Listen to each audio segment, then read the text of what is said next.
Here we are going to discuss the motion of the bob of a simple pendulum. Here in the figure it is shown that from the point of suspension O, a simple pendulum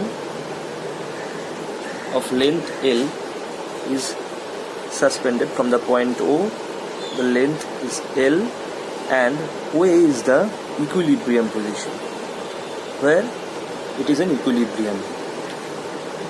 Now if we displace it from in any one side about this equilibrium position, then it will start to and fro motion about the mean position. Now if we consider we have displaced the bob from the position A to position B, suppose the length from A to B is x, the angle is theta. It should be remembered that this angle should be less than 4 degrees to maintain the motion in simple harmonic. So at the position B we may note that here the weight mg works downward and the two component mg cos theta and mg sin theta are acting here from the point B.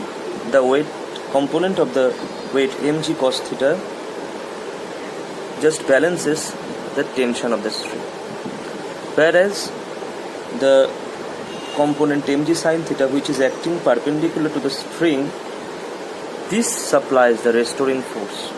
As a restoring force is necessary for a motion to be simple harmonic nature, look here, this force mg sin theta tends to move the bob against to the equilibrium position A, and it just continues its motion to and fro motion.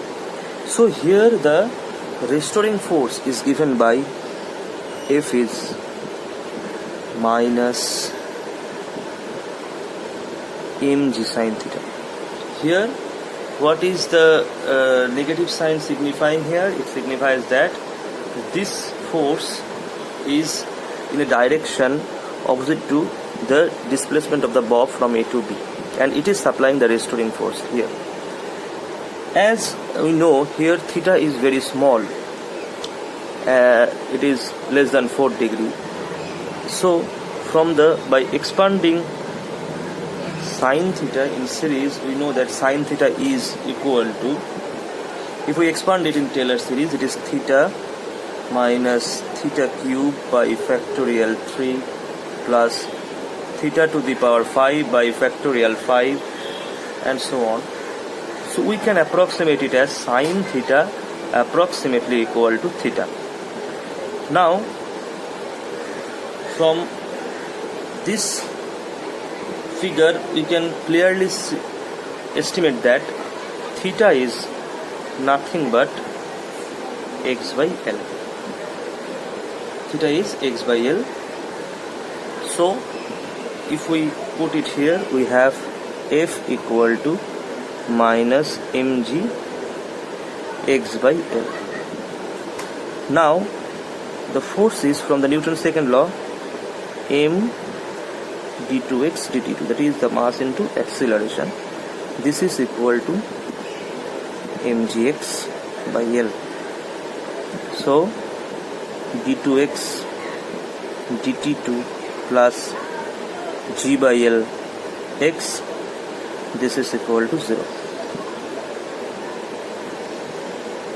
Now just comparing with the standard equation of simple harmonic motion, that is we have discussed in our earlier lectures, plus omega square x equal to 0. By comparing these two, we may say that omega is root over of g by L, and the time period we know that t equal to 2 pi by omega, that is 2 pi root over of L by g. So you can say that the motion of a bob of a simple pendulum is simple harmonic in nature, and its time period t is 2 pi root over of L by g, where L is the effective length of the pendulum and g is the acceleration due to gravity.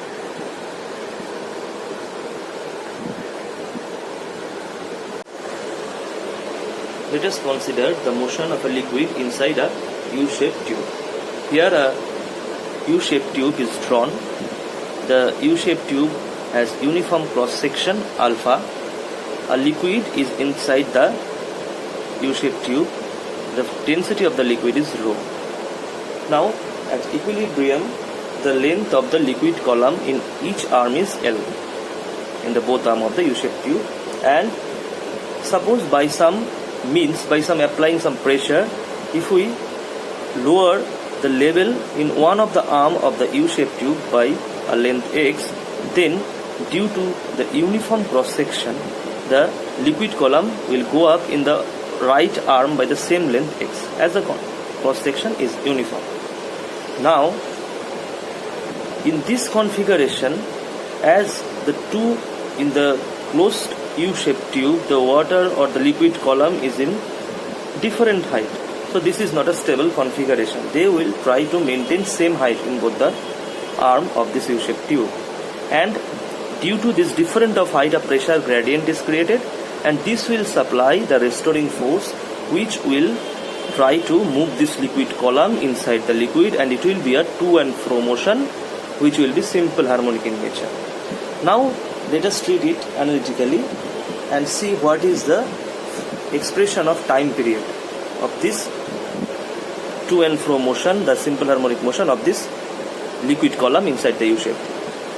As we know, the density of the liquid is given rho, and at equilibrium, the length of the liquid column from the bottom of the U-shaped tube was L.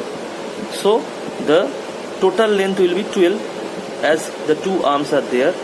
So the total volume of liquid column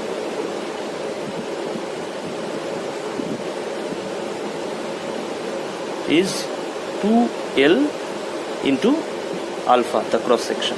So this is the volume of the liquid column, and we have the density of the liquid is rho. So the mass of the liquid column, or the total mass of the liquid,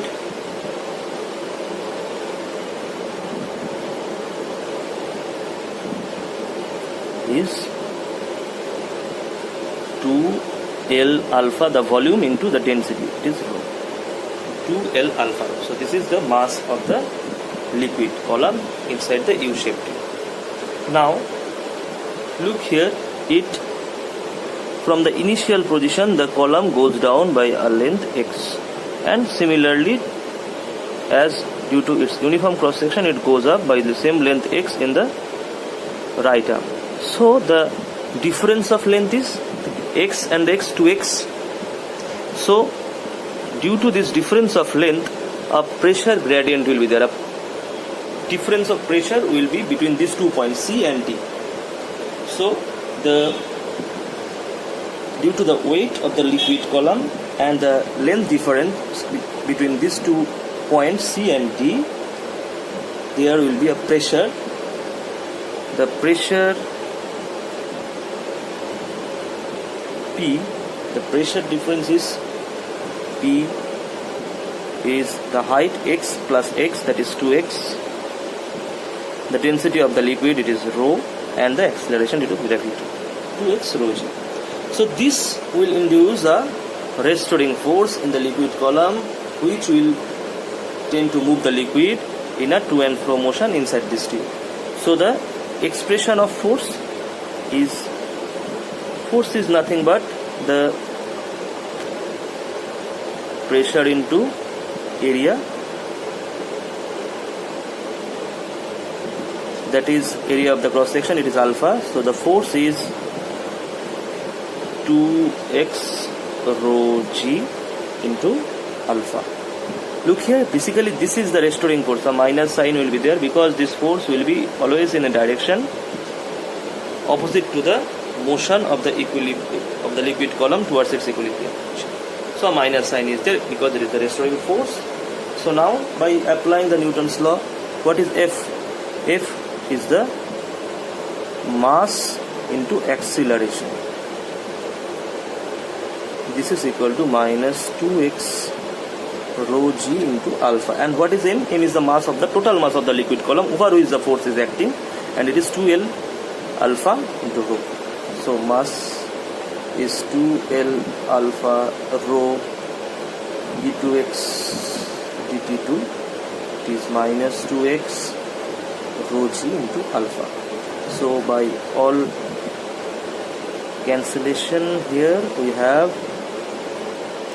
d2x dt2 plus 2 cancels out, rho cancels out, alpha cancels out, it is g by L into x, this is equal to 0. Now by comparing this with our standard equation of simple harmonic motion, that is d2x dt2 plus omega square x equal to 0, we have omega equal to root over of g by L, and the time period is 2 pi by omega, that is time period will be 2 pi root over of L by g. Look here, the time period is dependent upon the length of the liquid column at equilibrium and the acceleration due to gravity. Look here, it is not dependent upon the density of the liquid. It is not dependent upon the density of the liquid. So this is the expression of time period, as the motion is simple harmonic of nature, the motion of a liquid inside a U-shaped tube. Here we are going to discuss the oscillation of a loaded spring, that is a massless spring which is connected in one end to a rigid support and the another end is connected to a mass. Now it was the equilibrium position, their total force was 0. Now if we pull the mass towards the right of this equilibrium position, then after pulling it towards right and then releasing, it will start up to and fro motion. Now look here, if we pull it towards right, due to elasticity, a restoring force will act in the opposite direction. Similarly, if we want to compress the mass from its equilibrium position, then due to its elasticity, similarly a force will develop, it will act in the opposite direction of compression. Now if we write the force, restoring force here, it is F equal to minus Kx, where we know that K is called the force constant, or we call it spring constant of extension or compression. Its unit is Newton per meter, and by writing force as mass into acceleration from the Newton's second law, it is equal to minus Kx. So d2x dt2 plus K by mx equal to 0.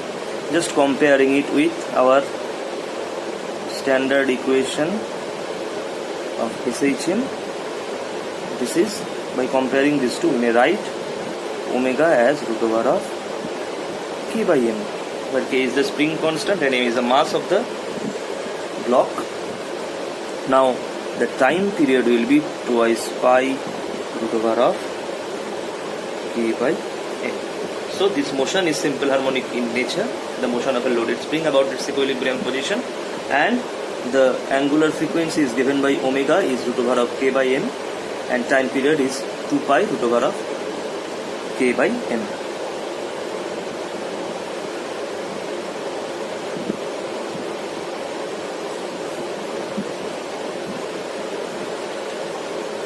Is 2 pi by root over of K by m. So now here we are going to discuss what happened when the springs are in combination. It may be a parallel combination or maybe a series combination.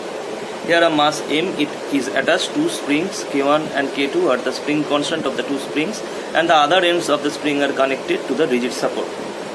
Now if we pull the mass towards right, then a restoring force will develop and it will act in the opposite direction, and as we are pulling it to the right direction, both the two springs will suffer the same displacement.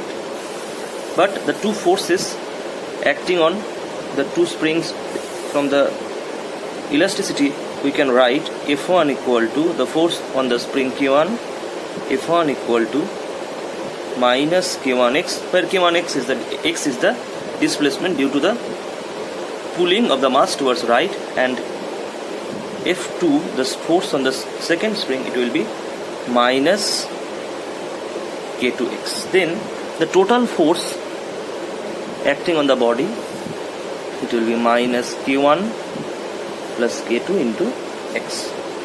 Now if apart from using these two springs, if we used a single spring, that will produce the same motion, then we have, suppose we are using a single spring, it is Kp. If we write it similarly, we have F equal to minus Kpx for same displacement.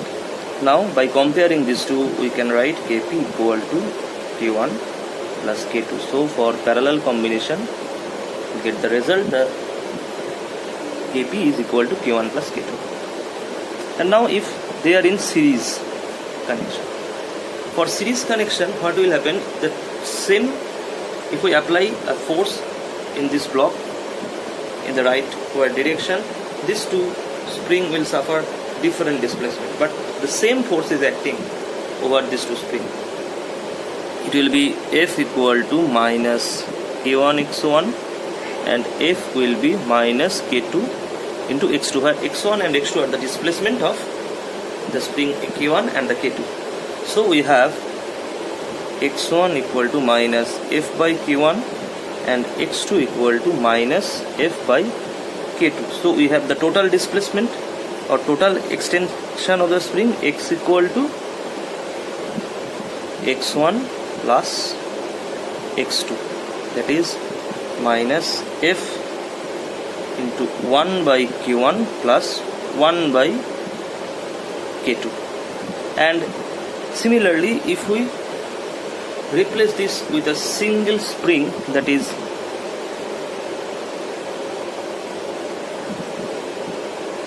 it is the mass m, if we write it as K series, then we have from here, if we displace it with the same extension x towards right, then we have F equal to minus Ksx. So by comparing these two, we have x equal to F by Ks. So by comparing these two, we can write that from the first and the second equation, we can write 1 by Ks equal to 1 by Q1 plus 1 by K2. That is Ks will be Q1 K2 by Q1 plus K2. So this is the equivalent spring constant when the springs are in series connection.